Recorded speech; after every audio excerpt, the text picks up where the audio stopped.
Will we look back in 20 years and say OpenAI was a fundamentally important company? Maybe. The hyperscalers have taken very good cash-efficient businesses and they would break Mr. Buffett's heart because they've turned them into CapEx hogs. Public company investors are just mean VCs on steroids. We turn on a dime from, I can't believe you're not spending more, to, what the frick do you mean you're spending so much money? Every company's market share is up for grabs when there's a platform shift. Will Elon be out as Tesla's CEO before 2027?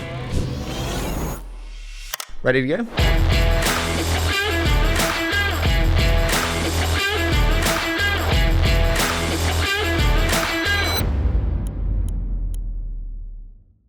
Guys, I am so excited for this. We had so many interesting things that we want to dive into this week. I just want to start with diving in actually on the deep end on a series of Chamath tweets. And Chamath basically said, hey, TVPI is bullshit vanity metric. You can't eat IRR. You can only eat net DPI. When you read this and when you read his quite opinionated stance, how did we feel? I mean, I hate agreeing with Chamath on principle, but I agree with him. Well, you know what's interesting? If you read the Wall Street Journal article on Thoma Bravo, they just raised a $34 billion fund, right? Harry, your buddy. What the Wall Street Journal said, that's a record fund for PE, $34 billion. It's a record. But Q1 was a low point. No one raised a $5 billion PE fund because of lack of liquidity, right? So it kind of ties to Chamath's point, which is if you have the liquidity in today's world, you're going to get the capital, right? Thoma Bravo had $30 billion in distributions last year. $30 billion. I think that exceeds most guests, right? $30 billion in distributions, not paper markups, but distributions. Look, from my perspective, this is simple, right? Which is there's two very different games that are called venture capital or even, private capital in general. One game is actually making people money, finding companies early, making the right bets, paying the right prices and selling. And that is a DPI game. And all that matters is DPI. And that's the game I like to play. That's the game I think I value and I respect. There's also an asset gathering game, right? And the asset gathering game does exist. And here's the thing. I say this as a seed investor with full transparency. As a business, the asset gathering game is actually a better business. Like if you're just in it to make money, right? And like that's you're an asset gatherer. Like that's what the market wants, and we can talk about why. And the whole 9 yards, the public market wants that. They care about fees, etc. So the problem is I just am an intellectual snob, and I have no respect for asset gatherers. Like I think it's a stupid game, and so for me, it's I think they're just two very different things that are called the same thing, and you just should be really sober about what game you're in and what you're trying to do. I think it's really fun that we had this conversation and we ended up thinking that Chamath's on the side of good. Nice job, Sam. I mean, I'm the first to say, I think that's wild that I agree with Chamath, because my default instinct is to completely disagree with him on whatever he says. But in this case, I happen to agree with him. I'm comfortable disagreeing with him. I honestly thought it was kind of a trite comment. It's a very typical Chamath comment. On first glance, it sounds smart, but on deeper analysis, it's kind of vaguely right, but not useful. I mean, and because obviously, he cited his 2013 and 15 vintage funds. Obviously, at that point, DPI is the only thing that counts. If you're 10 years in and you're still selling promises, then you're in trouble. So that's a trivially obvious comment. But at the end of the day, to say TVPI doesn't count, the truth is, venture is investing in illiquid assets for 5 to 7 years with the expectation of making a greater return. That means that for 5 to 7 years, you don't have DPI. You can just have nothing. You've consciously un-DPI'd yourself. You've taken money and you've given them to tie it in the ground. So in that period of time, you have two choices as an investor gauging these guys. You can say TVPI means nothing. I'll stick my head up my ass and I'll look in 7 years. I'll see how they're doing. Or you can use TVPI for what it is, a loose proxy for performance. Here's the upshot. You have to understand that LPs are just incentive driven, right? And from an LP, what you should do as a rational human being, if it was me investing in a fund, you say, yeah, the money's in the ground for 5 years. And after that, we'll see where we're at. And that's all that matters, what you deliver. I know full well, I know this as an investor, that the marks that you made up or the marks that SoftBank listed something somewhere are completely irrelevant. In fact, the negative signal in a lot of cases. So the marks are irrelevant and stupid. Now, here's the reality is institutional LPs are people too, right? There's some junior guy who wrote the check right? And he wants to get promoted, right? And he exists in an organization that's trying to deliver something. He doesn't want to wait 7 years to get promoted, right? For making a good call or a bad call. And so it really is just a marketing thing where you're saying, hey, I'm going to give the person who wrote me the check some marketing thing they can then use for their own internal purposes. Because everything in life is about get laid or get paid. I think that, there's no doubt that part of kind of having a positive TVPI is all that marketing. But I think at some level, look, let me ask a question here. If you had two funds 3 years in, and one of them had no markups and one of them was a 2x TVPI, would you regard those two funds as exactly identical? No, what I would regard them as, though, and this is how I actually do regard them when I look at my own portfolio or things like that, is very simple, which is how many credible things do you have that are going to be fund returners? That's it. Just give me the list of 4 things. I don't care where they're marked. Like, you either have a set of legitimate shots on goal for important companies and important outcomes, or you don't. If a company has is marked at 2x where it went in, SoftBank, some crazy person marked it up in some crazy market. My point about the Chamath comment is to say it means nothing. To say it means nothing is a gross exaggeration. There almost certainly is some signal in that data. Let's kind of take it. Let's go right down into TVPI means nothing. I am willing to bet if you got some kind of machine learning algorithm and looked at all the funds that 3 or 4 years in had a TVPI of 2x, and all the funds that 4 years in had a TVPI of 0.8x, and then correlated that to the ultimate outcomes, I bet you there would be data in that signal that says it has some value. Therefore, Chamath's statement is incorrect. It's not the only source of data. You're right. There are better sources of data if you're in a position to evaluate better data.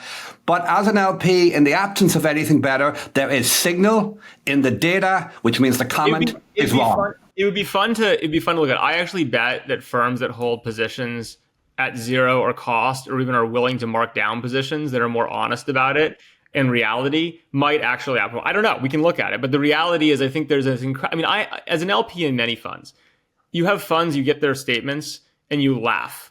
Because they hold everything at ridiculous value. The high watermark they can possibly come up with are these numbers that make no sense. And you look at it, you're like, this is like kind of funny. And like the numbers look, but you're like, oh, this is not real, right? And I just think that like it's because there's because everyone has methodologies all over the board. It's all marketing, right? And I kind of, unfortunately, I hate being with Chamath. I hate it, right? Like I've known Chamath a long time, not well, but casually. And I got to say, it drives me nuts that I have to be. But with him, it's like, all I care about early is give me 5 names that matter.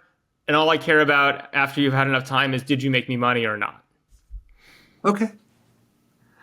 But I get your point. Like it's zero is an extreme statement, but we live in an age of memes. Yeah, that's the real, yeah. Go ahead. We said we're living in this kind of 2 dichotomy world, or this kind of binary world of venture.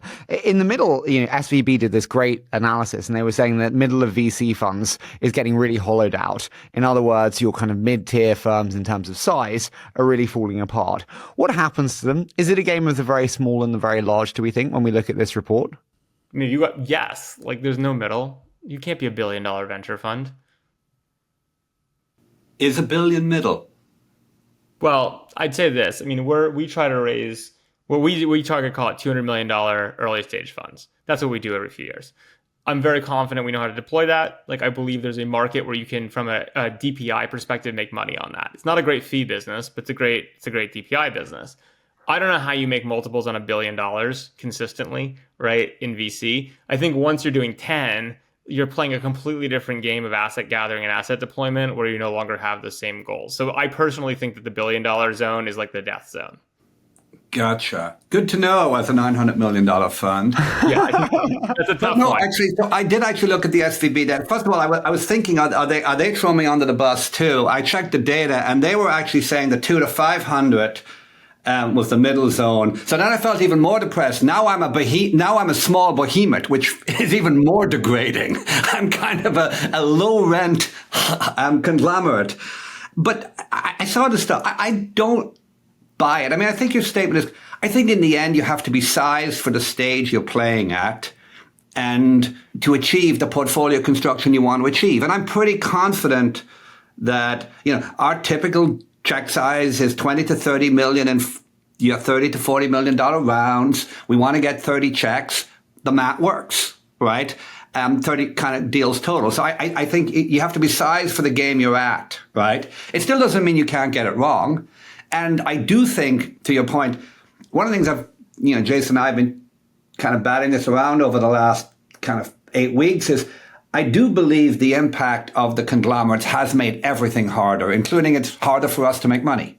So I totally buy that. The existence of people with $10 billion to spend makes it very hard for people with $900 or $500 or $600 million to spend to do that rationally in a way that probably, and I'd love to hear from Jason on this, in a way that if you're putting out 100 or 200 million, you're probably a little more inured to it. Maybe the more interesting question is for founders, right? If I think the SVB report, which I wrote up, I don't think it was really saying 800 to $1 billion was the hollowed out middle, but I guess it is part of the analysis, right? That they're not raising funds.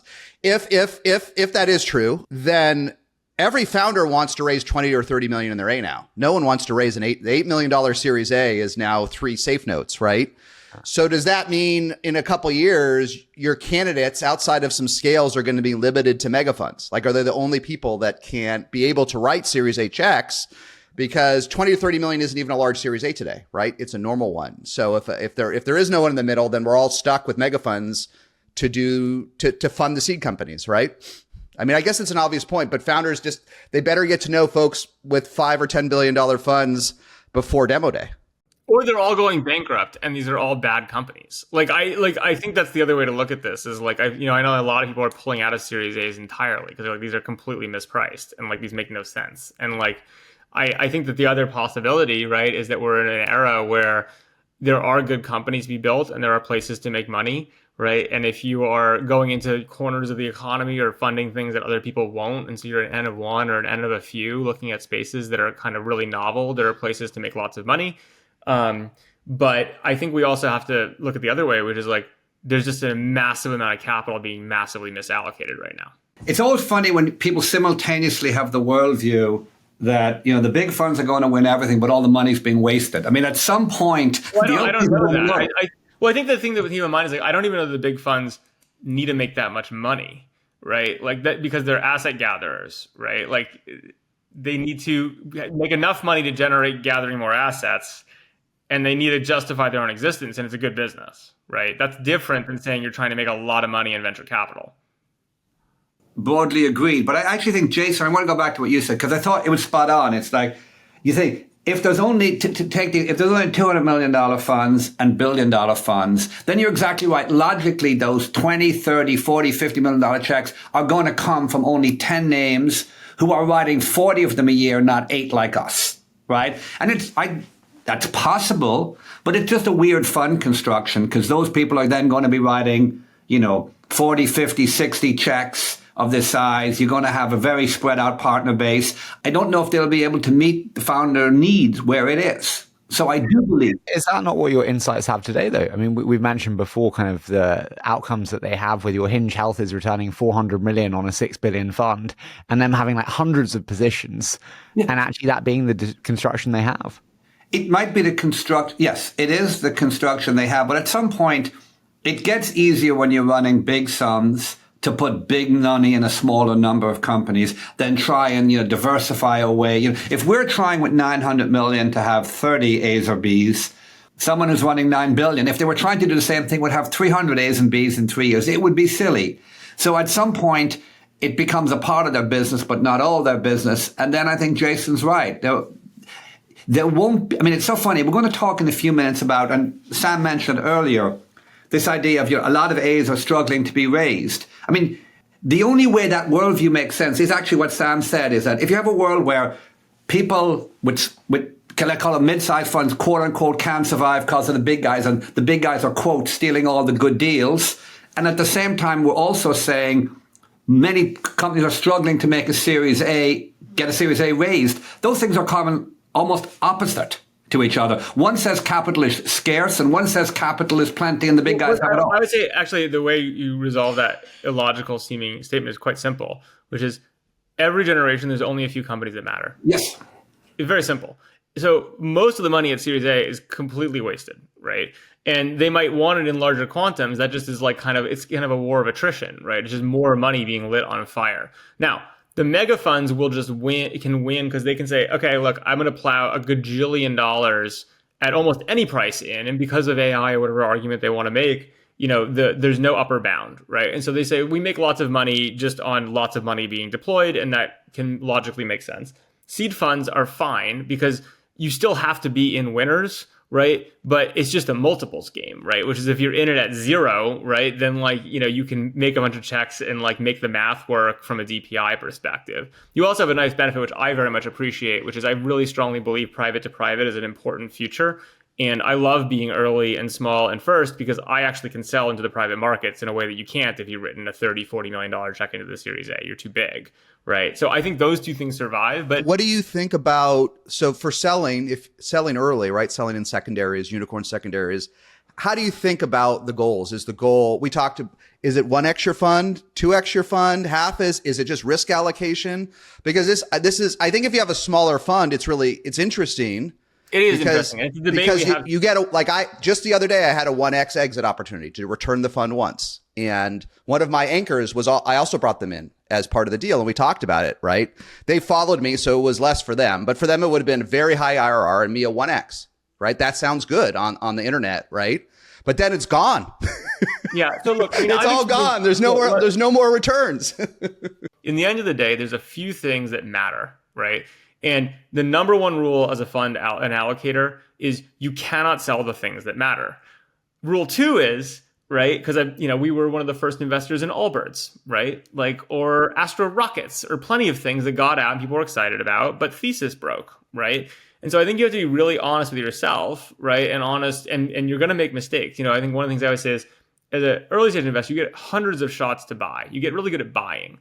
You have so fewer shots at learning to sell that it actually takes much longer to learn to sell well, right? But it's still as important as learning to buy well. And I think you just have to be really honest with yourself, which is is this an infinity shot or is it not? And the second the thesis is broken and it's not, if there's a buyer at a price that makes sense because someone else has different fund dynamics, maybe they already own a lot and for them it's about rounding down their average in cost. Maybe it's their net capital allocator and they don't care as much about the mega return. They have different goals. There are opportunities that work for everyone.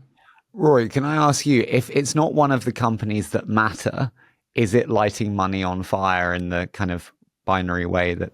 No, I'm glad you came back to that because I would say, again, respectfully, I disagree. And it's a matter of degree. But no, I don't think that's a correct statement, right? I think that it is true that, and how do you explain? In every decade, you look back and you go, the vast bulk of the value is driven by one or two companies. It's a power law. We all understand the math. To a rounding error, there was a decade where it was Google and then everything else, right? So you could, and that's true, and it's intellectually absolutely true. So you could say to yourself, if I didn't do Google, I must have lit the money on fire. But then when you make that sentence a few times, then you go and you look at your Schwab account and go, oh, I have money in there. So I mustn't have lit it on fire. There are more wins than the biggest win. It is a power law. I would prefer to have done then Google than whatever I made money on in 2000 to 2010. But I'm damn glad I did that one too, right?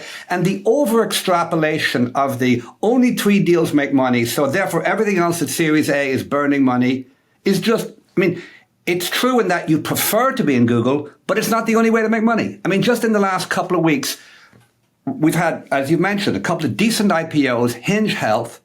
We're going to have Chime. We had something else, Mountain, last week. We have another one this week. Take Hinge Health. Someone made $400 million for their investors. 20% of $400 million is $80 million. I say this every time when someone at the office says, oh, it's just a 3X.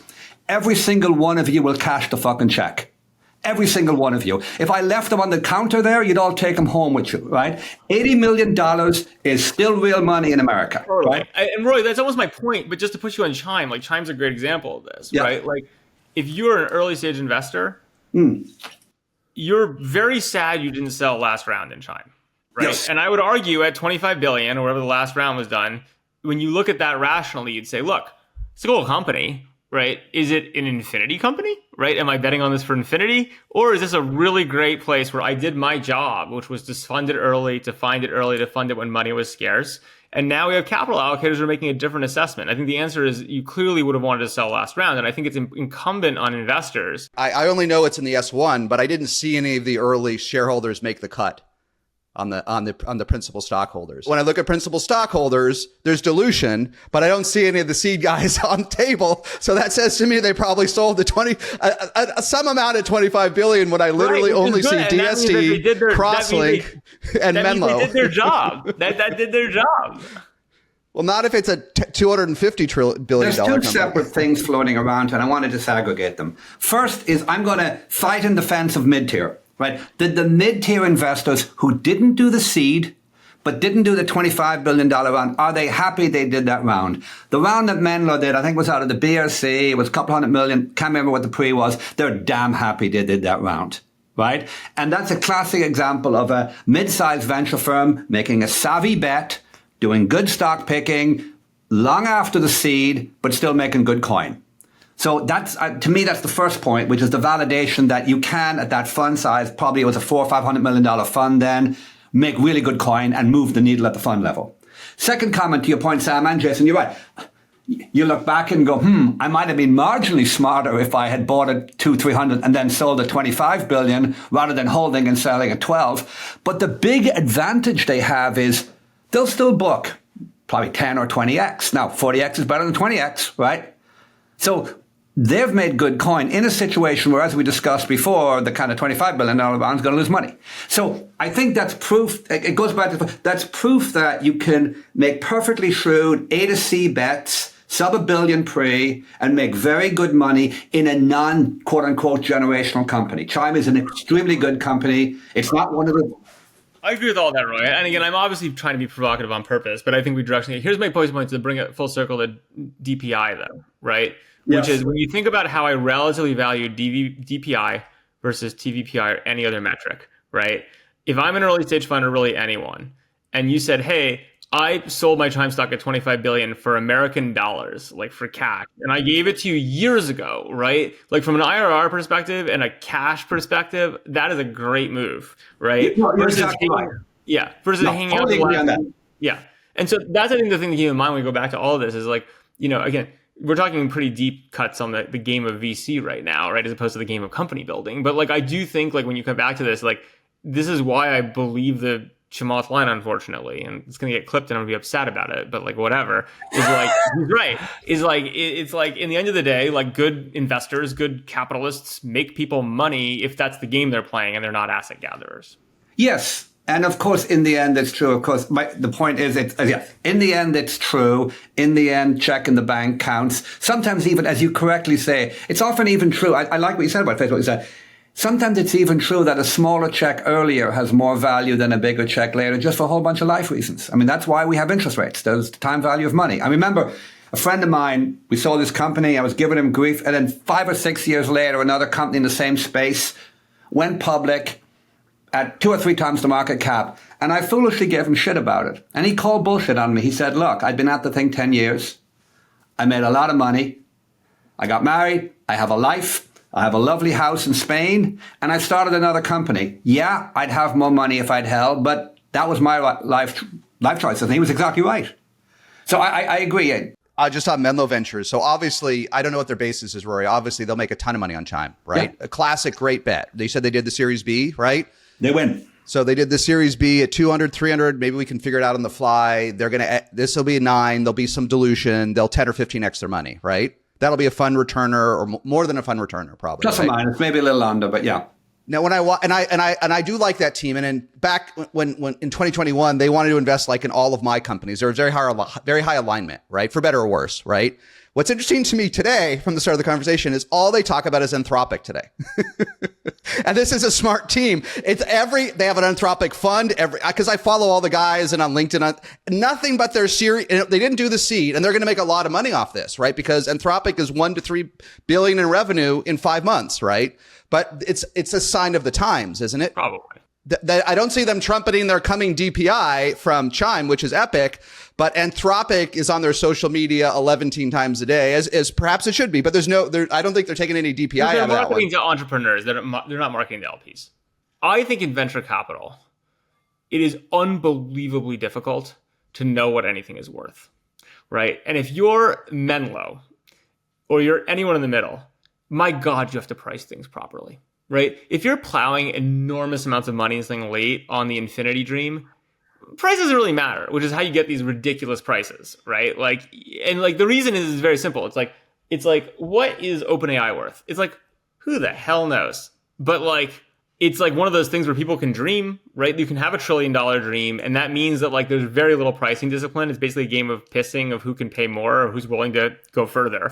And at seed, nothing's worth anything, right? And so you just have to have pricing discipline and remember that. The problem with Menlo is that I don't know how you know. Like I say this as someone who started my career at Bain & Company. I think with these private companies, catching the right price and the right dynamic and being right at Series A, B is like the hardest game. I think some parts of that are true. I think price, you are right that the seed investor, I mean, I always say, we typically do A's and B's, and I always say we're at the first point where you can start to do some analysis versus just people and market, which is what you have to live on, and broad directionality, right? You've got at least some pitiful facts to look at and try. No, I have no facts. I exist in a fact-free zone. Yeah, yes, absolutely. And we live in a fact-thin zone. So I do agree that we have to be a little, you have some data to bring, but I don't agree that I don't agree that pricing for us is, quote, harder than pricing for the late stage. I think late stage on average, I think it's much harder to price at that late stage because on average you'll be wrong. And we're seeing a whole bunch of down rounds where the last round loses money and every other round prior to that makes money. So I actually think price discipline is even more important the closer you get to an exit. They don't lose money. They just get their prep. Well, we've thrashed that one to that. In Chime's case, they're going to lose money because they don't have protection. That's a fair eye roll, Jason. But I think the more important thing is, the interesting is we always say, and I think Anthropic, by the way, I think Menlo doing Anthropic was a genius move, right? So come to that in a second. I think it's a genius move too. Totally. I think, look, there's always some deals, and it's very surprising that even at that 2, 3, 5 billion valuation level, there's still another 10x from there. Now, there's not many of them. There's literally one maybe every second year. But if you do that one, you're right. You can price like it's an A or a B, but deploy money like it's an F and make a return, 10x plus return as if it's an A or B. It's an awesome deal. There's, as I say, one of them every couple of years. Anthropic was one, OpenAI was one, probably Andrew was one. But the average late stage deal isn't that, right? And there's just less degrees of freedom on the average late stage deal to compound. So I think you have to be a little, when I look at the people who do it well, like the Meritechs, like the IVPs, there's a fair amount of shrewd price discipline in what they bring to the table. Or what the product they're selling is, just a different product, right? The product they're selling is access to this pool of companies that are late, for people with too much money or that need private access, with a cherry on top of infinity, right? And they're actually not in the business. I think that's probably not as true for the names I cited, but I think you're right, Sam. There are funds who are playing that game where, it gets back to the whole, when all the cute, sexy stuff is private, there are eventually going to be entities whose sole goal in life is to put public investors in contact with those sexy private companies. The one thing I will say on Chime and the 25 billion is every single round in the billions for Revolut, everyone was saying, well, how much more can it be? How much more can it be? I think everyone is realizing now that Revolut will quite likely be at least $100 billion company and likely 150 billion. If you sold at 25, you would be grossly underestimating and missing 125 billion of gains in a European neobank. But it also just depends what business you think you're in, right? Like, again, like I think that there's a very, like, I don't. Aren't you in the business of making as much money for your investors as possible? No, Sam? well, so there's another real debate, I think, which is a tough one, which is, look, I would argue that there's a strong case to be made that as a venture capitalist, you should not have an opinion about the public markets. Right? That like you're not paid to have an opinion about public markets. People can have their own opinions about public markets, right? And like you're paid, your job is to manage the private markets or private pricing. And that once things public, it's like, look, that's, the game should be over. Now, there's all sorts of people that juice that or like decide they do have opinions about the public markets. But like, I don't know, it's something I've gone back and forth on, to be totally honest with you, about whether VCs just thematically should be doing that, or whether you say, look, we can turn over shares, you guys figure out what to do, right? But I would probably sell Revolut and Chime right now. Right now. I'll tell you why. And you can criticize it. I'm still learning, right? I'm going to be a student for too long. I'll be out of this game while I'm still a student. But both of them have about 15% market share. True TAM. If you're trying to decide when to sell, right, or whether they have infinity runway, Market share is a limiter, right? And I mean, Revolut, there are folks that can get to 100% market share, but for a lot of apps, 15% I find is a little bit of headwind. Like you start to see, and a lot of times in B2B, when the market's smaller, it's even before 100 million in revenue. You start to get to double digit market share. And just when it gets good, because everyone's heard about you and all the leads come in, it's like, all the easy 15% market share is a lot. It's a lot if it's not a monopoly. That is the classic thing. Everyone comes, as an early stage investor, people come to me like, well, the CAC is blank, but it's going to go down. I'm like, nope, CAC only goes up, right? Like people just consistently get this wrong, right? And so I almost think that, always up at scale, right? It's like, this is how the world works. And like, the kind of argument that you're going to get good at something and all of a sudden it's going to get cheaper is just wrong. So Chime's an interesting one. Their CAC has fallen a bit because they track brand awareness and virality, and it took a while for Chime to be big enough to have enough viral propagation or word of mouth. I don't think it's viral, word of mouth, but now it's only since 2022 they said word of mouth is their number one source of customers. It's just sort of interesting because it's the only way you can scale, right? Otherwise, your CAC goes up, goes to infinity. What's that? I just think, look, I say this with respect. I actually quite like the Chime team. I know a lot of them well. I think they're good people. I don't mean to be crapping on them. I think they're good operators, and I'm excited for them. But I would say this is Chime an important company? I just don't see it, right? Like, is it, it's a good company. Like, they provided some banking products to unbanked people or underbanked people. I get it. It's not bad. They did a good job. They built a good app. But, is it important? I just don't know that it is. If the $14 billion market cap was in my bank account, I would think it was a very important company indeed, right? If it put, so I hear what you're saying. It's just fine. It's fine. It's not a bad thing, right? It's just, I remember. I think it's a good question. And I honestly, I like being challenged. If that is the case, if Chime is not an important company at all, then I've never done anything important in my life. I've been a decent founder. I've seeded my team has gone on to help run multiple decacorns. I've had $5 billion cash exits, but I really don't matter. And I might not. It's quite possible I think I've helped thousands of founders build companies from scratch, but I probably don't matter if Chime doesn't matter. I think the default is that most of us don't matter and most of the companies in the world don't matter. But the things that matter really matter, right? And I think the job is to find the things that really matter. Do you think Salesforce or Oracle matter? Yeah, I mean, they might not matter. I think Arthur Balfour, Prime Minister of England, in the 1900s, a very languid, relaxed man, used to say, "Nothing matters a lot, and very little matters at all." Right? And that's really what you're saying, Sam. And it's true, but of course the correct response is, what am I meant to do with that? I think an Andrel can matter. I think you can tell a story about it can. I'm not saying it will. I do think killing people matters. It's very impactful. I think that OpenAI could matter, right? I think that Microsoft, Facebook, Google, these are companies that mattered. I think Bitcoin matters. I personally think Solana matters. I think Venmo might matter. We can go down the line of things that are actually paradigm shifting and have an impact. And then everything else is not that you can't build good businesses. You can. But when we're talking about... You're not sure OpenAI will matter. You just think it's possible it could matter? I'm not sure it will matter. I think it might matter. That's a pretty arrogant thing to say, isn't it? Why? The game is young, right? It's not that they clearly pushed the ball forward, but will we look back in 20 years and say OpenAI was a fundamentally important company? I think the truth is most companies fail. Some companies compound to $1 billion in value. A few each year compound to 5 billion, one every year to 10, and one or two every decade to 100 billion, right? That's just, so taking away that quote matter, and I think market cap is a rough proxy for mattering. I say that pretty confidently because I believe the capitalist system works, and the things that matter the most are valued the most, right? What I'm disconnecting with a little bit is, and so I love what Jason said. I just want to come back to, I love what he said. I'm at peace with the fact that if the definition of mattering is $100 billion, I may well complete another 10 years in venture, do it for 40 years, and quote, never matter, right? And I'm actually okay with that. I'll take it up with my therapist. I'll be fine, right?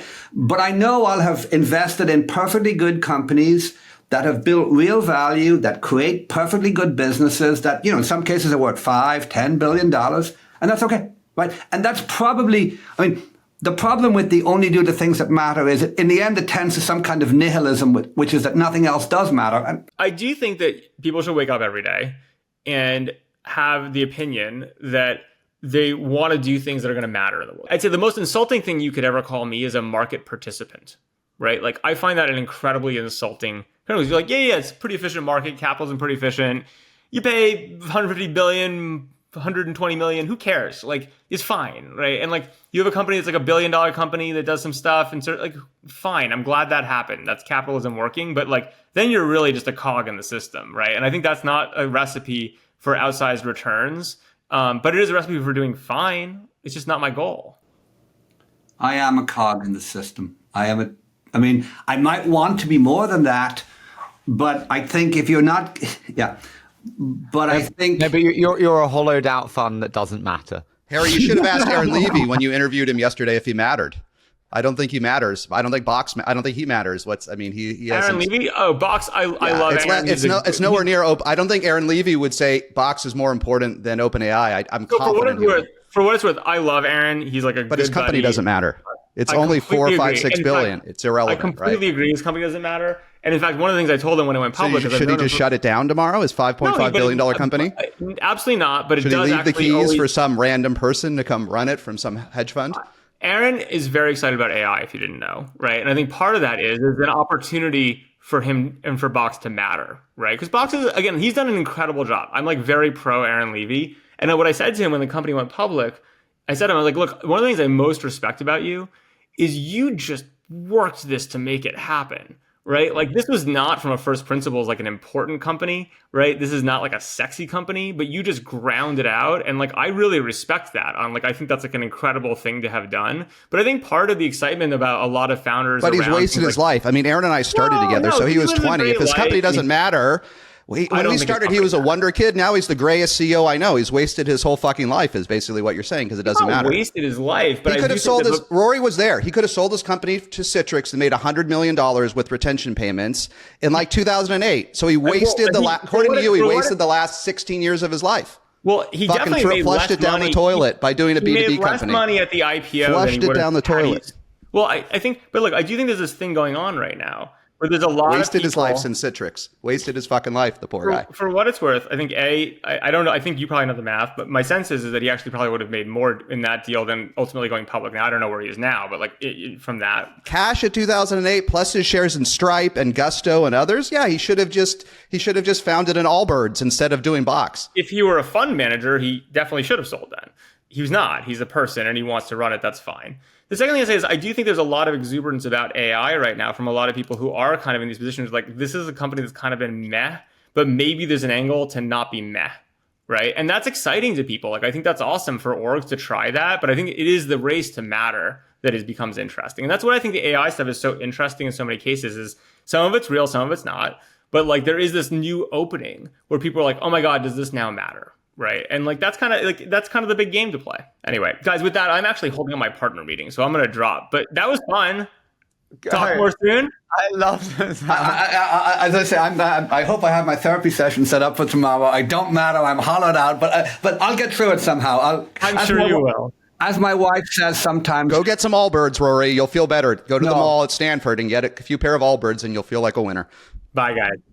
The thing that I do want to go to, though, now is actually, I thought, a phenomenal report, which, Jason, you did brilliant work on, which was Mary Meeker's AI report. So I want to go to it, though. You posted an incredible thread with 10 fantastic takeaways. I want to hand over to you on which takeaways you found most striking and why, and just start there. Look, some of it was obvious. The one I first started off, which is obvious, but I'll tell you why I put it in there anyway, was that ChatGPT is the fastest, even though as Sam Lessin said, he's not sure it's important, it's the fastest gain of users in the history of the world, 0 to 800 million in 17 months. Okay. It took Netflix 15 times longer. It took TikTok 5 times longer, the rate of adoption. I talked to so many folks, especially in B2B here. They're like, I don't know. I don't know that AI can really replace a good, hardworking marketing manager or a good PR person. Or they say there's too many. You know what they say, Rory? There's too many hallucinations. To me, it was a reminder, the rate of change. I don't think as humans we can process the rate of change of AI. That was my point. It's so fast that we don't understand almost how quickly it's changing. That was the main point I tried to bring in. So whatever you think AI could do 3 months ago, it's like super dated. The second one, maybe Rory, you could help me. This is the second one I'm struggling with. I've been struggling with this in AI for 3 years. Okay. The second Mary Meeker one was showing that the infrastructure spend is unprecedented in the history of internet, right? Yeah. That the big six spend $212 billion on CapEx. Yeah. And yeah, the top line's great, but the spend here is insane. I'm just still a little confused where it's going because it's early at the application level. Where at the application level, is this all going to coding and support? Is it all going to custom data analysis? Is it all going to subsidizing our ChatGPT $20 a month? I just don't know where all this infrastructure. I think it's laying a foundation that is transformational, but it feels so far ahead of the application level. I think you're right. And the hyperscalers have taken very good cash efficient businesses and they would break Mr. Buffett's heart because they've turned them into CapEx hogs, right? Microsoft, Amazon, Google, Facebook all have had CapEx as a percentage of free cash flow go up significantly. Now, as you pointed out, the good news is in the last 4 or 5 years, free cash flow themselves have grown. So your cash flow hit hasn't been enormous. It's only been about a 10% decline in free cash flow, right? It hasn't been horrific. In a less generous economic environment, the shareholders of Microsoft might well be screaming and saying, wow, 60 billion and nothing to show for it, guys. Come on here. Right? So it's been perfect timing. It's a little actually in that respect like 98, 99. The overall economy has been favorable. The performance of the hyperscalers' existing businesses, not their AI businesses, have been pretty damn amazing. And as a result of that, the market's been able to say, guys, knock yourself out, spend $260 billion. I'm sure something will come of it soon. The $600 billion question is, where are the apps? Right? And, since then, and it kind of implied, though, didn't say it, oh, my God, there's going to be a correction. And obviously, since then, there hasn't been, right? Everyone is just plowing on, right? They're investing the capital and the revenue's coming. But, relative to the spend, if someone said to you, you can finance a $600 billion CapEx business and, 4 or 5 years in, you'd have 15 billion in revenue and 585 billion in losses. You'd probably say, no, I don't need that right now. Right. But that's where we're at. We say that on the revenue side, but then, I think end of year next year, OpenAI is going to be at 25 to 30 billion. We saw Anthropic cross 3 billion in revenue, up from $1 billion just 5 months ago, 3x from $1 billion in 5 months. It always takes time when we're laying infrastructure. Revenue comes later. The variable that we're missing in this discussion, in my view, is time. Right? I totally believe that all the apps will come to fill the space available for it with all this CapEx. I believe the LLM guys will make amazing shit. It'll be impressive and businesses will find a way to use it. But to Jason's point, I think if businesses adopt in 2 years and then the revenue comes quickly, it'll all be fine. If businesses take 4 or 5 years to get there, it could be, you could be looking at a more extended period of, you're having the costs, but not yet the revenues. I think that's the as yet unknown. How quickly will apps revenue fill the gap? When you look at percent of free cash flow, you said that 10% and actually investors being okay with that. Yeah. There's a ceiling to what they are okay with. If it is 5 years out and that is now 30, 40, is there a ceiling to what investors are okay with Satya, Larry, Sergey, you name it, spending? I'm sure, I'm sure that, look, yes, there is the answer. And it seems inconceivable today because everyone's like, rah, go for it. But, public company investors are just mean VCs on steroids. We turn on a dime from, I can't believe you're not spending more, to, what the frick do you mean you're spending so much money? And we've lived through it in 99 where, you'd call the team in and say, double the burn. And without blushing, you'd call them in 6 months later and say, why are you spending so much money? Let's cut. Right? If the economy slows down, if your core growth rate starts to decline or slow down significantly, I think you'd see mild to reasonable level pressure on all the hyperscalers. An interesting example would be in a different market, Meta changed its name and wanted to go all in on VR. They're 2 years in, there's no return. There was a little bit of pressure, and I think Zuckerberg heard the pressure and pivoted nicely to, still spending a lot on virtual reality, but not as much. And there was kind of a little bit of a belt tightening there. So when the pressure comes on, I think CEOs respond. You know, it's funny. I said this when we chatted last time that if you really, one of the things I admire about Sam Altman, some things I don't understand but admire, is how he's telling you the future, even though if you just got to listen. And you know, when he started talking about Stargate, that he alone needed 500 billion just to get going and up to $5 trillion, right? And I'm like, what's Stargate? Wasn't that a movie or a what do you mean 500 billion? But he's socializing the whole market, right? That it's going to be an order of magnitude bigger, right? He's socializing the market here. Because this isn't Amazon. Not only is the size bigger than the classic Amazon investment losses, but you need everyone to go all in on this. You need all the big participants to say we're going all in on this big bet. It's not just one company making a big bet. This is all the big companies making a massive bet. I think the interesting question is, you know, there was a time when Amazon stock was perilously low and a whole bunch of banking analysts were sneering and saying they'll go bust. And obviously, in retrospect, they didn't. And all those banks did. And Jeff Bezos got to say, neener, neener.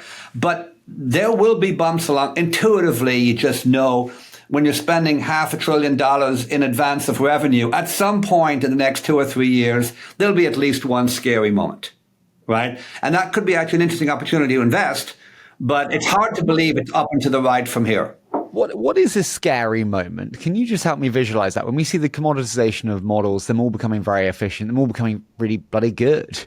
What is a scary moment? Maybe if OpenAI just misses a growth plan, right? If it's just 30 or 40%, if they have 2 rough quarters for whatever reason, right? Some sort of saturation we're not anticipating, that would set off a mini panic, I think. Agreed. And, you know, I was just looking at their numbers. It's interesting. They're exactly 20 years apart. Their numbers versus Google's numbers from 20 years ago. So literally 2002 is the same as OpenAI's 2022. 2003, I think I'm doing it from memory, is about 1.3 billion for OpenAI, 1.4 billion for Google 20 years ago. This year, 2004, 3 billion and 3 billion. So roughly the same. And now what's interesting is the projections for OpenAI now start to, as yet unrealized projections, start to pull way ahead of Google. In other words, OpenAI it was the Google of its day until now, and is projecting to become twice the Google of its day for the next 4 years. Now, maybe it will, because I think it is a more impressive piece of technology when you use it, but maybe it won't. And if all it is, let's make the statement clear. If all OpenAI is just as good as Google, then it's going to miss its number next year by about 40%.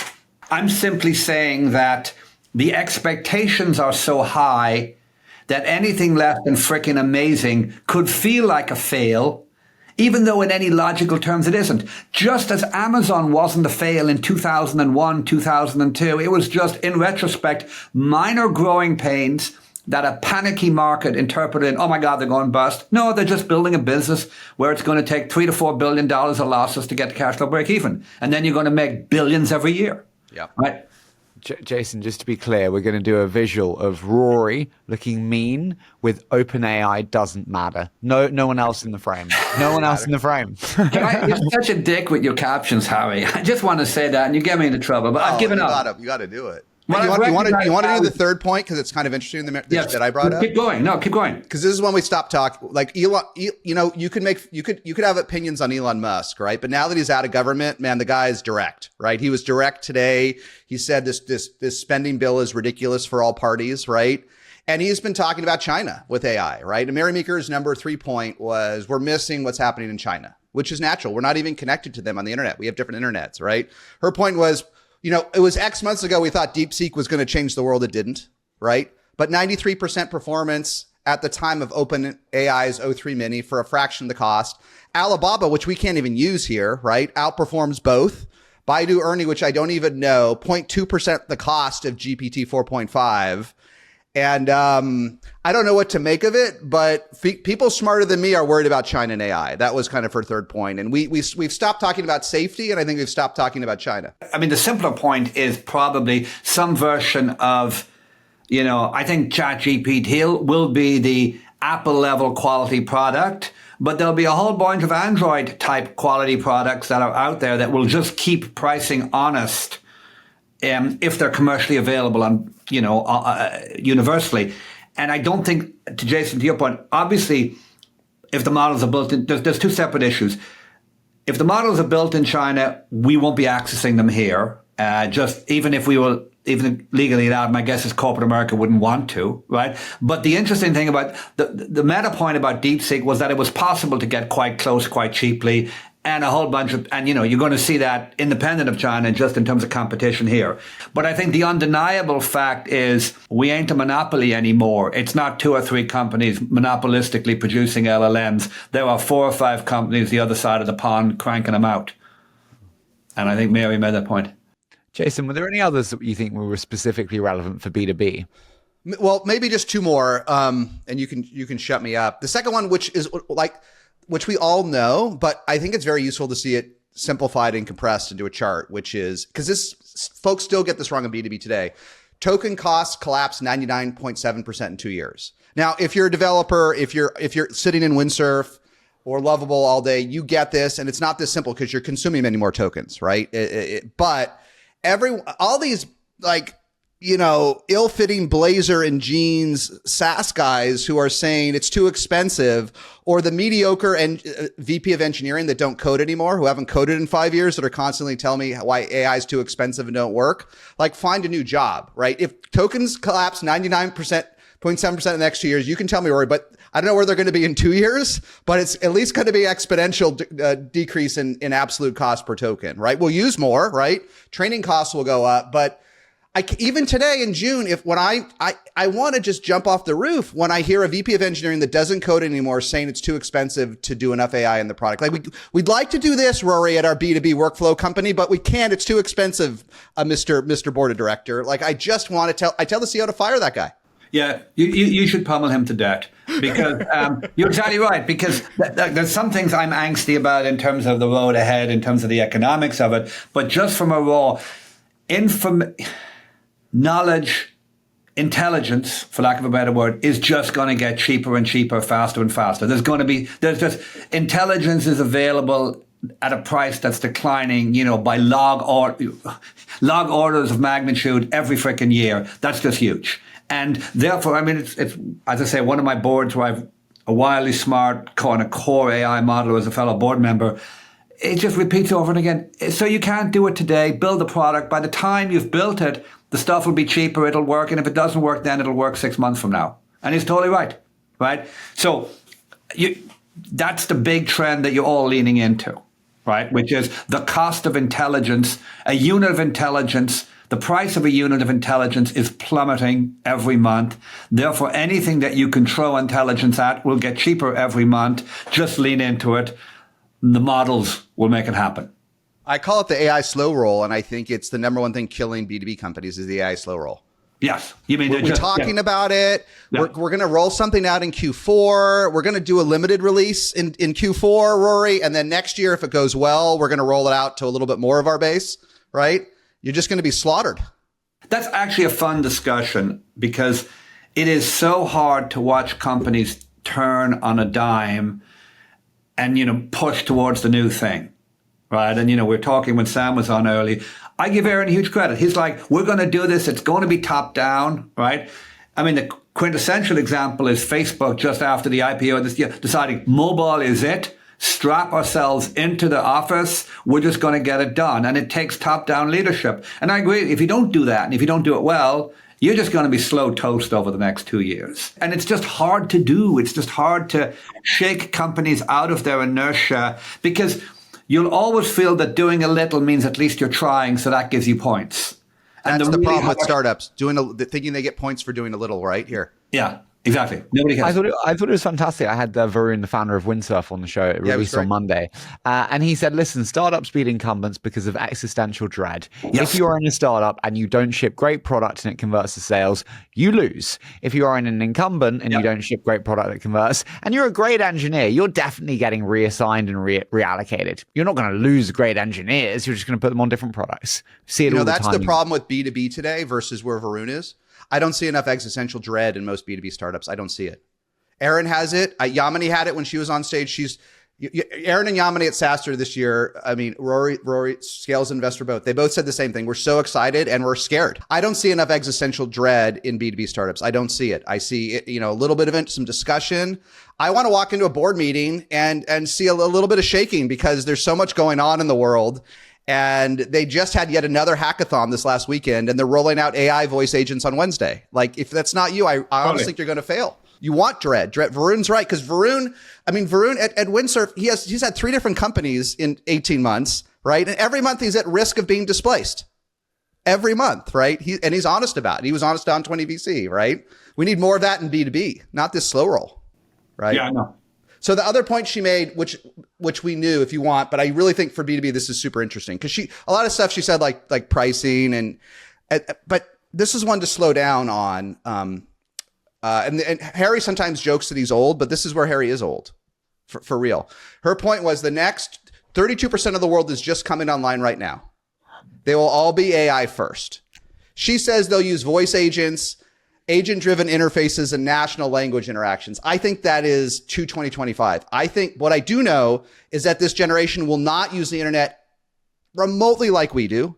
They will not use lead contacts and opportunities. They will not use files. Files are disappearing overnight. Kids do not know what a file is. It does not matter. And everything will be MCP'd or AI'd. And this is an existential threat. Like, if I'm Aaron or Yamini, like, these are S-tier SaaS CEOs, I got to worry about AI today, right? I got to worry about agents. I got to worry about automation.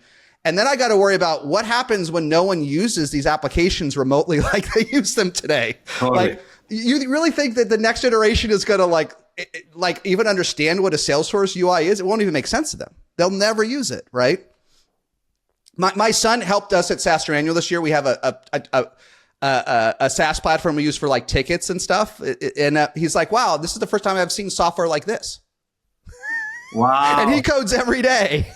And I do think that is true. I think in front of every system of record, there's going to be some system of work that does it. And it'll sit on top of the system of record for now. And if it does a good job, it will gradually displace, make irrelevant, or replace the system of record if they allow that to happen. Yeah. Right? The AI that's doing the work, and I can never take the AI that's closest to you as the worker. If I'm the worker, if the thing that I interact with every day that helps me do my job, over time, that just becomes the most important thing in my life, and anything back behind that doesn't matter. So if I'm a sales rep and I have a lot of automation, voice automation, AI, SDR, whatever, telling me what to do, doing things for me, where I'm acting as a controller of the agents, that's just going to become mentally my model of what a CRM is. And back behind that, yeah, there might be some database called Salesforce, but I just won't care. Right. And there might even be multiple ones. You won't care. You won't care if the company is using Salesforce and HubSpot and ADIO and its own database. No, I think the smart companies can reimagine what those workflows look like and build to it. And that's obviously what they're trying to do. But if you fail, if you're not relevant in terms of how your next generation of workers use AI, you will eventually be displaced. I mean, it might take a long time. I think, as I've always said, I think Salesforce instances will be there at scale long after I'm dead. But the value accretion will all go to the technology that's helping me do my job, not the technology that's keeping score on how well my job's been done. The one I'm really struggling with today, and I have asked Aaron and others this, right, is I think that it's early, but I think MCP is an existential threat to almost every SaaS app. And now you can MCP into Notion. You can MCP a little bit into HubSpot, but it's very limited, right? You can MCP into Google Calendar. I just don't know why, if I can just talk to my AI, my Claude or ChatGPT, and do everything I want to do at HubSpot elegantly, I don't know why I would ever log into HubSpot or ever even learn what HubSpot is. That's Satch's perspective, though, isn't it, really? Which is that, in an agentic first world or an agent first world, you basically have all of these applications that become databases, and then agents basically become the data transporters, and you never need to engage with the core database then. Yeah. I thought it was too nerdy when he started saying it, right? And too technical, too Microsofty. I thought it was too Microsofty, right? But time goes by, and now that I can see MCP applications just starting, and the problem today is you need to, listen, I'm not an expert, but everything I've tried, you need a key. So a key is annoying, right? I got to go to some website, I got to get a secret key, and I got to add it to my thing. But when those keys go away and I can just talk to all my apps through my ChatGPT or Claude, man, I just don't think we're ready for this world. I don't think we're ready for this world.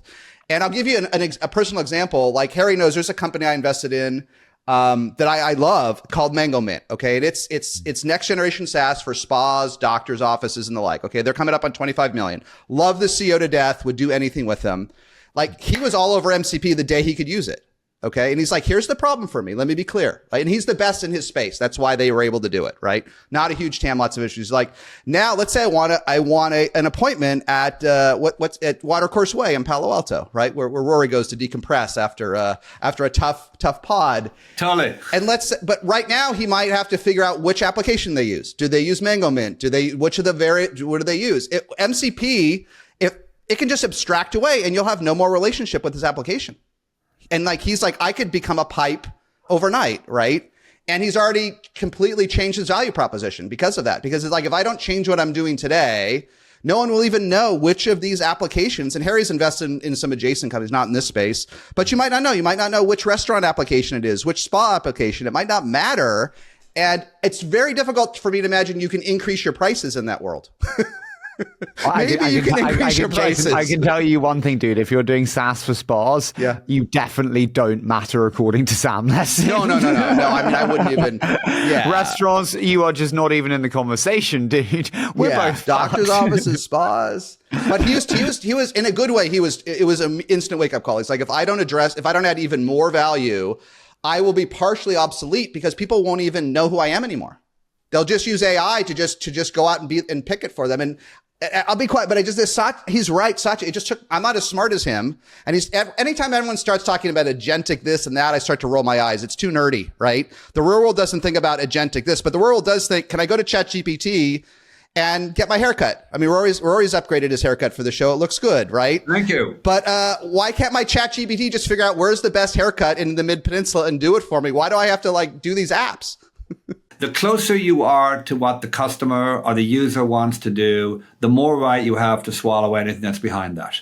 And that's really what you're saying. Do you want to be the person who keeps track of who's coming to the spa, or do you want to be the software that helps decide who's coming to the spa? I want to be the decider. I don't want to be the tracker. Because tracking on its own is inherently just not as valuable as a thing to bring to market. So yeah, the long-term trend is clear here. I just don't like. It's very interesting that Dharmesh is on the bleeding edge of this for HubSpot, and I think HubSpot is threatened by MCP. But I think he's doing the right thing. You got to, like Aaron, you got to embrace it, right, and learn from it and get better. But like, it's just HubSpot is a system of record too. Yes, it's a very good one. It's a very valuable one. And does HubSpot really want everybody abstracting away all their structured data and using it however they want in their own applications and their own CRMs and their own marketing applications? The incumbents will last a long time, but that doesn't matter, because what matters to us is where the next new dollar goes and what could happen. And, remember, we're all about the next 100 million of new ARR coming on. And it's hard. And that could comfortably go to these next generation products, while at the same time, SAP can compound for the next decade happily. Right? But they won't be getting the new money. Our job is to find the companies that gets the new dollar, not to find, and you don't have to have a world. One of the big ahas for me has been, quote unquote, last generation companies can compound happily for years on their existing base, on expanding within those customers, while at the same time, effectively, you're signing new customers who are saying that old thing is not where the world is going anymore, but it just has such momentum, it just keeps on compounding. But that's okay for that as a public company. For you as a venture investor trying to find the new thing, it's all about the much smaller dollars in budgets that are available for the new stuff, because that's the only money we can live off. We can't take the SAP budget for our new product for the next 10 years. We got to take the new companies or the new functionality that sits on top of those apps, be it SAP, Salesforce, Oracle, etc. And it's hard to imagine in 2025, knowing what we do about AI, to say, I've been thinking we really should build a screen just like the other SAP screens. That's not where it's going to go. Every company's market share is up for grabs when there's a platform shift. The very biggest ones don't go to zero, they just slow down. But you're right, the mid-tier ones can really hit a wall. Right? And if you're running one of these companies and you're not afraid and you're not 110% focused, you're almost certainly going to fail. And the only question is over what period of time. Turns out, making money is hard. Keeping money is harder. Guys, can I just roll to one thing we said about not being a public markets investor? Everyone loves the analysis we do on your Chimes of the world that we have done in the past. There've been a lot coming out in terms of M&As and IPOs. There's Chime, obviously, this week. There's Grow filed for an IPO. It's an Indian IPO. Shein moving IPO from London to Hong Kong, maybe finally getting that one out. Amada Health coming out for a $1.1 billion price. Circle files for IPO at 8 billion. Salesforce acquires Informatica at 8 billion. Of those, free for all, which one do you think is most interesting? I'll hit two. I do think Circle's interesting, right? Just because it's a fun business model. It's like a Bitcoin-enabled money market fund, and they get your money. They're able to invest it in treasuries. They get a nice yield. They have to share some of that money with customers, with distribution partners, and they build a perfectly nice business there, right? And valuation at around 8 plus or minus reasonable. It's just it's an interesting business. It's like a $44 billion. The way to think of it, a $44 billion money market fund where they're getting roughly 4 or 5%, so just under $2 billion in revenue, and then they have to share a lot of that with distribution partners and. So they have a net interest margin. It's just like a little mini bank type thing. And then they have OpEx and they make a couple $100 million a year, right? Perfectly good business. It's the boring version of crypto. Crypto, but safe. I think it'll be an interesting IPO. I think it's bounded in terms of value because there's no magic explosion thing. It's very clear how the model works. Anyone financial can figure it out and value it. But I think it's interesting. Jason, over to you. What do you like? The question was the most interesting M&A or other transaction, Harry? Was that it? Yeah. I'll tell you the one, to me, that was the most interesting, although I'm still trying to fully understand it, right, was that Snowflake bought probably an almost pre-revenue startup called Crunchy Data, which is a Postgres implementation, right after Databricks bought its own Postgres database company, Neon, for $1 billion. Yeah. Okay. And I assume Neon had some real revenue, right? $250 million for Snowflake suggests to me they're buying some distribution. But the fact that trying to understand to this conversation how AI shifts the battles, that Snowflake and Databricks now need to be database companies to some level in a year or two could be like fundamental change and all these lines blurring, right? Instead of Snowflake figuring out how to work with all these different Postgres providers and open sourced and forked versions and all the different databases, now they're database companies. Yes, they need their own custom databases so their agents can efficiently work on all the data that's been laked and stored here, but pretty interesting. Within 60 days, including one yesterday, they both became database companies. It's a big change. It's a big change. Snowflake would be a data warehousing company, but I think what it really is feeling the need to support all the different types of data structures. And as you say, morphing from a world where the typical Snowflake's data with, data warehouse type data to now the kind of data used for AI. So feeling the need to support a wider variety of data types and data structures. Yeah, they're both, and it actually segues to, those are the two, I nearly said, it's so funny, I nearly said, those are the two publicly traded companies. And then I remember Databricks isn't publicly traded. It's just as if it was a public company, and it should be, of course, and it will be. But you've got Snowflake as public, you got Databricks. And then, Harry, you're going to ask about it in a second, but companies like ClickHouse, which are, exploding company in the kind of database space, Columnar database, that's really seeing explosive growth and just raised a big late stage round, I think around $6 billion from, a host of who's who.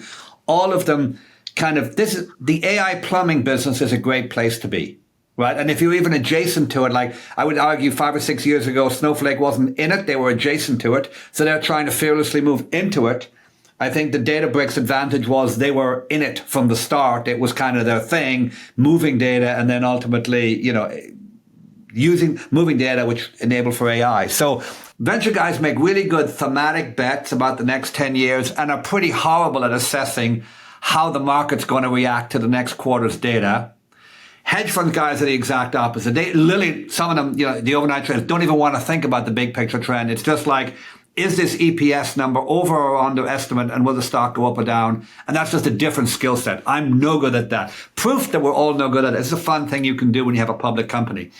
You're on the board of a company. You have some interesting results you're about to announce. Some things are better than expected. Some things are worse. You can go around. I've seen this over and over again. You can go around the boardroom and ask people, here's what we said. Here's what we're going to announce tomorrow. Will the stock go up or down?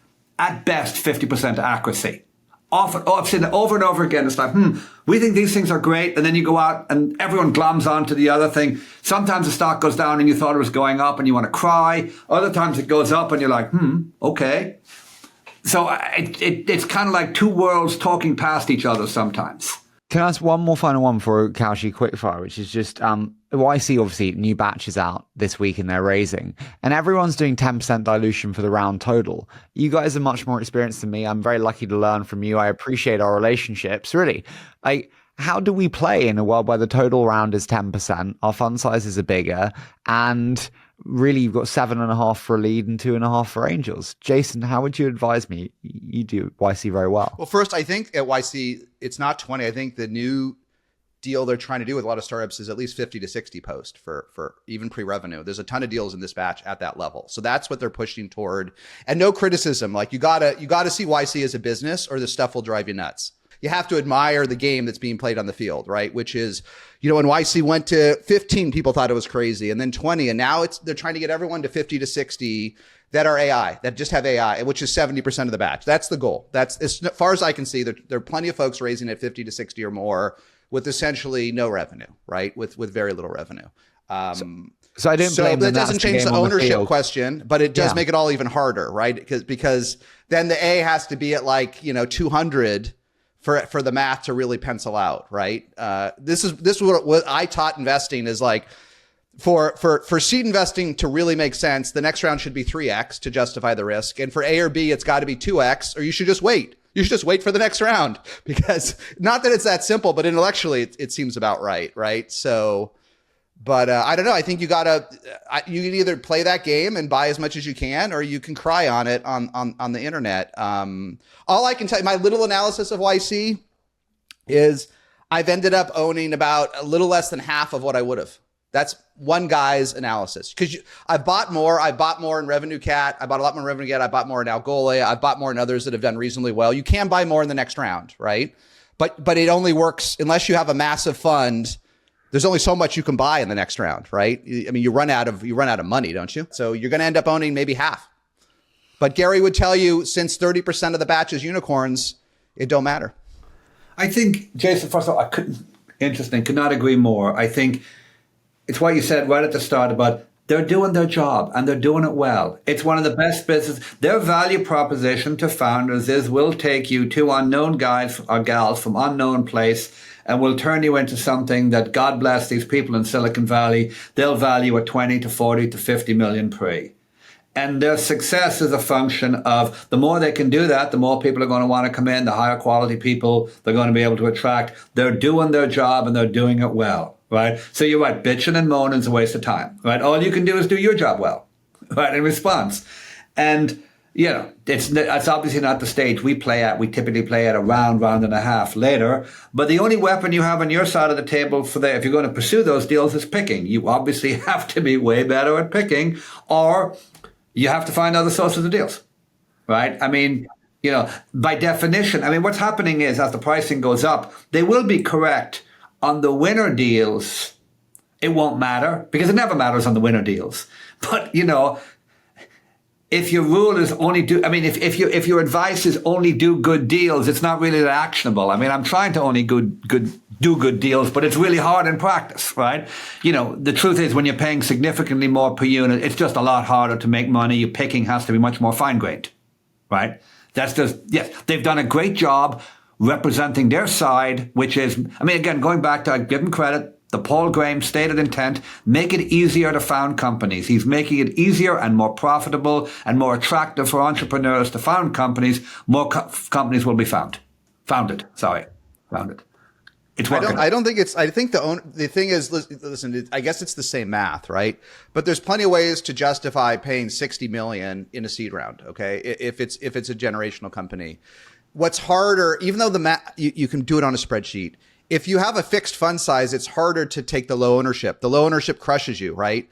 And so you can say, listen, this is low risk and this is the best team ever. But when you end up with 3% ownership with a large fund, yes, that's the one. And that's where I think there's the slight fallacy in the YC data. And I love Gary and I love the team, but that's a model that for folks that either are angels or have tiny funds or don't need to have a fund returner or a material impact, right? It's just the math works better if it don't tie that to fund size, I think. I don't know how you do it to return a lot of funds with 3%, though. At the end of the day, until the only thing that makes this whole process work and kind of normalizes errors and kind of corrects for overvaluation is ultimately returns.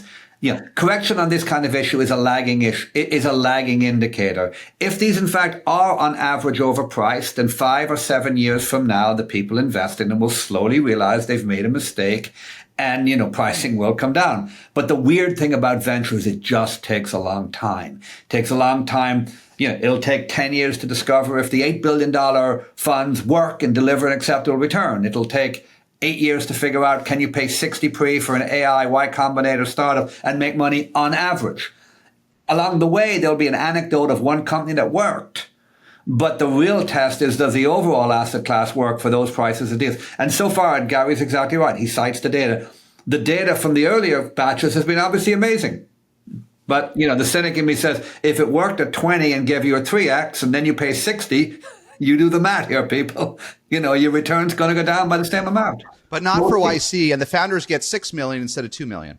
There's a lot of conceits for venture, and so many VCs are like, hey, guys, take less money at a lower valuation. It's less risk. There's a VC conceit in that. One, a third the money is riskier if you don't burn it. Right. Totally. Which is assuming you don't burn it, 3 times as much money for the same dilution de-risks your life as a founder, right? The second thing that the grouchy people miss is one of the other things that YC has quietly normalized is if you do this round next week at 60 or last week, right, at 60 post, and you have to do the next round at 20, it's okay. Yeah. It's actually, this safes are a beautiful vehicle. Like, yes, folks will end up, every time safes convert, there's 11,000 different prices, right? There's my best friend that invested 3 weeks before the batch. Then there's the alumni price. Then there's the price Harry paid. Then there's the price Lemkin had to pay on demo day. And then there's the poor price Rory had to pay 2 weeks later, right? So when these notes convert at 11 prices, and then there's another set of notes at 14 other prices, nobody cares. Nobody cares that one was at 60 or one was at 20, as long as Rory gets his ownership in the Series B. Listen, guys, is there any other IPOs, anything that we've missed that we should discuss? No, honestly, I think the most salient fact is that they're happening.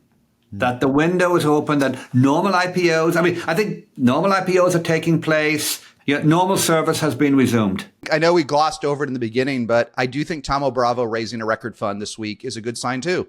It's $35 billion to buy B2B companies, almost entirely B2B, right? So, something a friend of mine used to say years ago, and it's always struck me, it's just so true. Price clears all markets.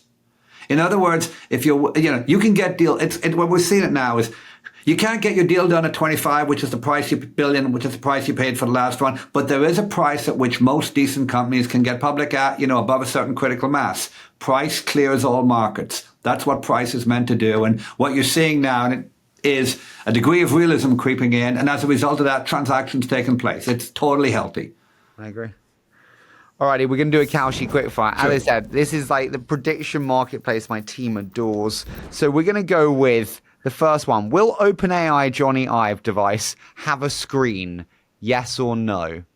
Well, your team didn't ask when, right? Yes. Thank you, Jason. You got it. So here's my thesis. Listen, if you read the internet, it says that it'll be a pendant on your neck and it'll have no screen. And even Sam's alluded to that, right? It's going to be a voice interaction device. I think though, and this is just now I'm not a consumer guy, but I'm pretty into this stuff. Okay. I think the only thing that makes sense, and this is why you buy Johnny Ive, is it's everything. So it's a pendant on your neck. It's an app in your phone. It is listening on our computers. It is listening on our laptops. It is a ring like Aura. And importantly, it's a AirPod, right? Because AirPod is great. AirPod already does all this. And if you build all of them and the sunglasses like Meta, if you build all of them eventually, like and a watch, you got to have a watch. So people do watch. If you do all of them and they're all Johnny Ive level, you solve this problem. Because we're not all guys sitting in a coffee shop with 3 things on the bar and our triple espressos. So my son's wears AirPods 12 hours a day. Rory probably will do the necklace because he likes that kind of open the button shirt, hang out with the necklace, gold chain kind of look, right? The Hawaiian shirt. Harry will have the sunglasses, the Polaroid sunglasses with his AI. In the land of no sun. So yeah, yours will have AI. Now there may be a screen in it. So I think I'm just having this. I have thought about it. I think that the first thing that comes out will be no, but ultimately it will be all of it. It will be yes. It'll have audio. It'll have screen. It'll be everything. It'll be in those sunglasses. Because I don't think anyone's going to figure out a new paradigm. He's just going to figure out how it's all elegant. I don't wear a iWatch or whatever you call them, right? But I might wear his watch, right? Jason, you're saying yes. I think the family of devices will have a screen. Rory? Yeah, I'll probably go with Jason's answer in an uninformed way. I think the when question is more interesting, and will it work? I mean, the interesting question would have been, will the device sell more than 5 million units in the first full year of shipping? And I would take the under. It might be $50 though. That's the thing. You could. They have enough money to subsidize it. This is true, dude. I would take the over on that. And okay, see, that's a fun bet. I happily do that. You want to do that as a bet? Yeah, fine, done. Great, amazing. What are we going to bet? We'll figure it out. You know what? You can buy me the device when I beat you. Sold. There we go. Done. Jason, Jason, when they sell 5 million in the first year, I will buy you the 5 millionth and one. Absolutely. Done. Oh, it's wonderful. And if not, you buy me dinner at a restaurant of my choosing. Done. Oh, if it's $50, I'm fucked on that trade, but okay, cool. Hey, fine. you're highly confident. Will Meta release an AI model that isn't open source this year? They don't appear to be able to release a lot right now. They appear to be having some kind of gear grinding internally. My guess is that would be a decision based on some perceived security issues around open source. Other than that, I see no reason for them to change the bet they're currently on, which has been the open source bet. So no, in the absence of DC intervention is my call. You know, we underestimate the importance of Llama in portions of the developer community, and it's already not fully open, right? It's not fully open. It's not, you know, we don't even know what data set it's trained on.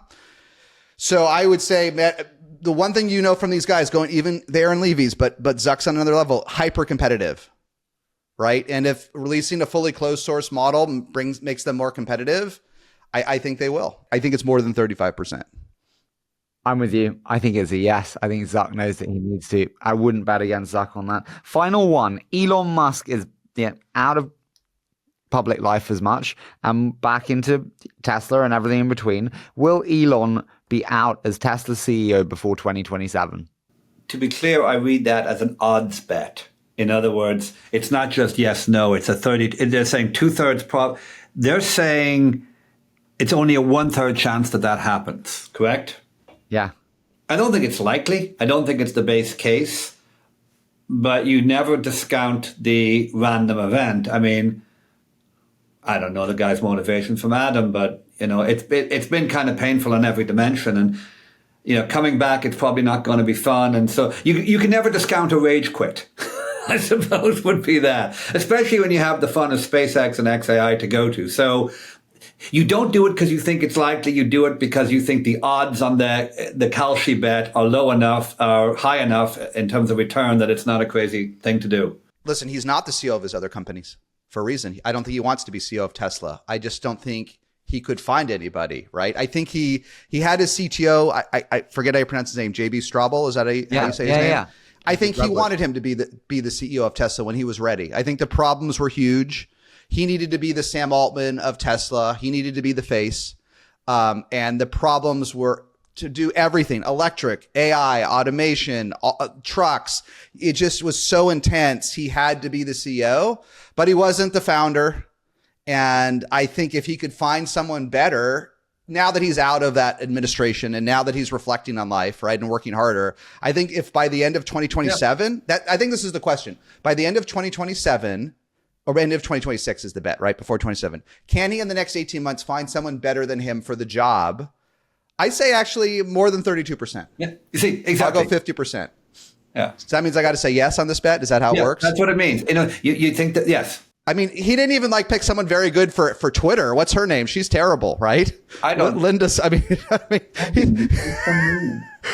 And he could also find a nominal CEO for Tesla. He could find someone that's better than her, right? But he could still run the company like he does Twitter or X, right? So I think it's more than 50% because he can't scale as a human being CEO of Tesla and Neuralink and SpaceX and going to Mars. You just can't do it. So now that he's out of the administration, I think he will try to recruit somebody just like Mark Benioff will. Mark Benioff's tried 4 or 5 times to get out too. He's hired 3 other co-CEOs, right? It just hasn't worked. It just hasn't bounced the right way for Mark. I just want to throw it out that there is the complexity of the great comp package that has been held up by the Delaware judge who clearly just has a thing about stopping him. And that's got to be kind of run to ground. But yeah, there's enough complexity there that just as a pure betting person, I'm kind of with Jason. You look at the odds and you go, it mightn't be the right thing to happen. It mightn't be what you want, but hey, it's not a crazy outcome just given the amount of change that's going on right now. And also, to be honest, from the Tesla brand perspective, it might allow them to put some distance between their customer base and a fairly controversial person. So I could totally see it happening. I also think when you look at the time difference there, 18 months now till 2027, you look at how XAI and Grok are going for him, their recent raise as well. 18 months is so long in AI. Elon is a master of moving to the most impactful thing in the world that he has. It could be that. It could be. And I think you see the performance issues at Twitter and the realization that he is a human still. He's not. Yeah, no. And that realization comes home to roost, and he actually goes, fuck it, I need management teams. Yeah. I mean, he recruited Ilya to OpenAI, right? The guy can recruit. Let's not lose sight of that. Recruit. His most talented CEO, I think, don't hate on Twitter. That was an impossible job. Gwen Shotwell appears to be one of the most amazing managers ever down there at SpaceX. Seems to be. I mean, sending rockets up and most of the time having them work and building an amazing business. That's just been stunning management. So, I mean, you have to think he wants to reproduce that if he can, now that he has a moment to reflect. He's like, can I have a Gwen for different company? It's public. There's drama. There's comp issues. But he's got to have thought for a decade. And I think he did try with his CTO. But now that he can try again, I got to find my Gwen. I can't survive with the 58 kids and the 11 companies if I don't find one, right? Yeah. The kids is a pretty big load, to be fair. Yeah, good God.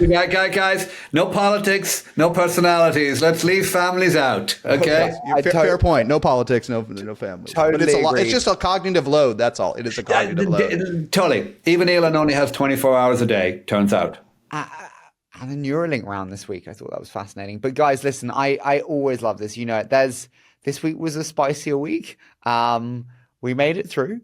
We still all love each other. This was very, very cordial. So thank you for doing this. As always, it's the highlight of my week, and I really appreciate you both. All right, to infinity and beyond. Thank you, Harry. Are we wrapped? Awesome, guys. Good.